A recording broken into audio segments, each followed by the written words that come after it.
नमस्कार दोस्तों, कैसे हैं आप? मैं हूँ गौरव और ये है ट्रांसफॉर्मेशंस।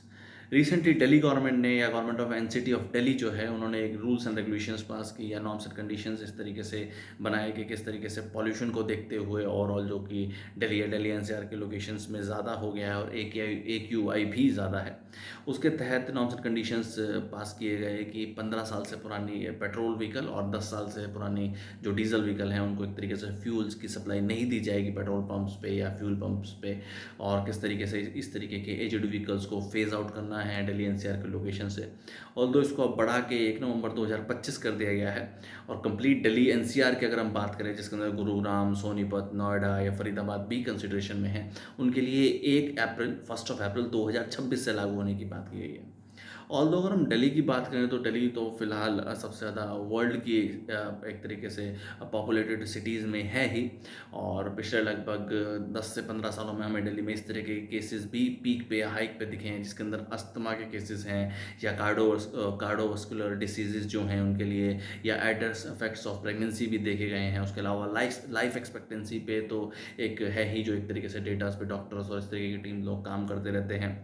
अगर दिल्ली एनसीआर के बाहर के लोग, कई बार सिटीजन्स या जो लोग दिल्ली एनसीआर से बाहर रहते हैं, वो दिल्ली आते हैं विज़िट करने के लिए, भले ही विज़िट के लिए या किसी प्रोफेशनल काम के लिए, तो ऐसा वो उनको भी होता है पर्सनल फीलिंग से कि उनकी आंखों में जलन होने लगती है या वो खांसने लगते हैं। तो ये सब तो एक मेजर फैक्टर है ही, जो कि पॉल्यूशन के एडवर्स इफेक्ट्स हैं, या एक तरीके से जो एक्यूआई है दिल्ली का, वो भी बहुत ज़्यादा ख़राब है।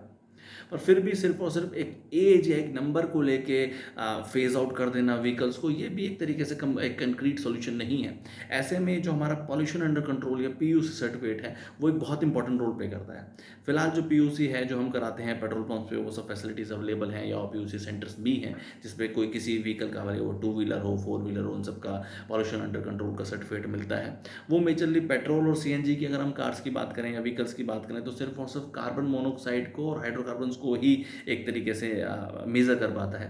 या अगर डीजल व्हीकल की बात करें तो उसमें एक लेस प्रॉक्सिमिटी में पीएम जैसे पार्टिकुलर एमिशंस को ही मैनेज कर पाता है। तो ऐसे में अगर हमारा पोल्यूशन का जो अंडर कंट्रोल है, उन जो सर्टिफिकेट है उन सब का ये जो प्रोसेस है, अगर हम उनको एक तरीके से और इम्प्रोवाइज़ करें या एक तरीके से रिमोट सेंसिंग की टेक्नोलॉजी उन सब में लगाएं, और इस चीज़ पे हमारा मेजर फोकस है, जो हाई एमिटिंग व्हीकल्स हैं उन सबको हम चिन्हित कर पाएँ, तो ये एक बहुत बहुत बहुत इंपॉर्टेंट रोल प्ले कर पाएगा। और उसके बाद रिमोट सेंसिंग की टेक्नोलॉजी के बाद हम ऑन सिक्योरिटी और उसके बाद और भी इस तरीके से ऑन ड्यूटी चेक्स कर सकते हैं। और एक तरीके से जो सिक्योरिटी पर्सनल भी हैं, भले वो पुलिस हैं या एक तरीके से ट्रैफिक कंट्रोल है, वो भी इन सब चीज़ों को मैनेज आउट कर पाएंगे। तो सिर्फ और सिर्फ एक एज पे फोकस करने के बजाय इस तरीके की टेक्नोलॉजीज़ का भी यूज़ किया जा सकता है इम्प्रूव पॉल्यूशन के लिए।